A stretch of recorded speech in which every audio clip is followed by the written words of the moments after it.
Well, squids, we're starting to walk inside the old Ragsdale Mill and get a history lesson about the origins of the Ragsdale Mill and what all it took to bring it back. It's your beauty.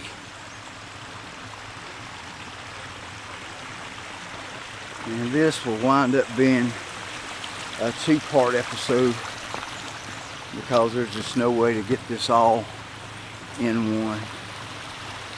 But thankfully I've been invited back, and I'll be staying at the old miller's house.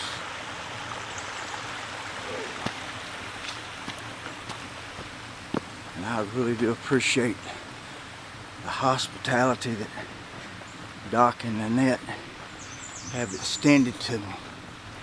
This is a real treat, and y'all are gonna love this place, I guarantee you.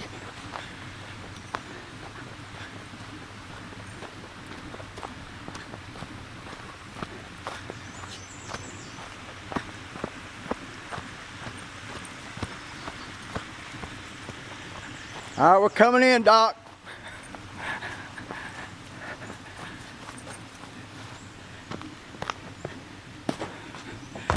How's it going, Doc? It's good. How about you? I'm doing great. It's like a, can we get up here and stand up here next to the millstone this where we can get a little bit of light? All right. But Doc has quite the story to tell about the Ragsdale Mill. There we go. That's better? Yeah, there we go. There we go. Doc, appreciate your hospitality to start off with. Love what y'all did to this place.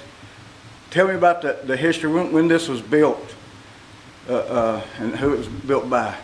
Well, this was built between the years 1860 and 1864 during the Civil War. It was built by Francis Marion Ragsdale, and of course he was named after a famous American Revolutionary War hero, Francis Marion, from over in South Carolina. Oh, cool. And he was a Methodist minister. His father had moved down here from Virginia several years previously, and his father had given him this land with the waterfall, and if you can call that a waterfall, I guess that's a best description. And he decided, at that time there wasn't a grist mill in the area, so he decided that he was going to build a mill, and set about doing that with lumber that was sawed here on the land. Of course, most everything here was wood except for and the wheel was wood originally when the mill was built. The thing that they didn't have was the stones, both wheat stones, which was two stones, and the corn stones, which was also two. Those came from France during the war and were shipped to either the Bahamas or Jamaica. I think it was Jamaica, and put on a blockade runner and brought into Savannah through the Union blockade. Reverend Ragsdale went to Savannah in an ox cart and brought those stones back and then installed them in the mill, and had the mill ready for operation. Of course, going to Savannah, he had to have a letter from the clerk of court certifying that he was a miller, which made him exempt from military service, so that he wouldn't get conscripted into the Confederate Army on his way to Savannah. So quite a trip for him. It's hard to imagine me now going to Savannah, period, but especially in those days in an ox cart. Especially in those conditions. In those conditions, in an ox cart. And then, of course, coming back with these 4 stones in there. Had to be quite a load for those oxen. But anyway, he was successful. They found a way to do things. Well, tell me about it's like how you came about getting the Ragsdale Mill. Well, I was born and raised just a quarter of a mile from the mill, so I was very familiar with the mill. Even as a little kid, we used to come down and fish in the creek and bring corn to mill. When I was a kid, most everybody came to mill in a horse and wagon. Of course, that would have been in the mid-50s, mid to late 50s. It wasn't that nobody had cars. People a distance came in cars or trucks, but local people, that was an event for them to come to the mill in a horse and wagon. So at any rate, when the miller died, I think I was maybe 10 years old, 12 years old. His wife lived here for a while, and then eventually she had to move on to an assisted living or nursing home.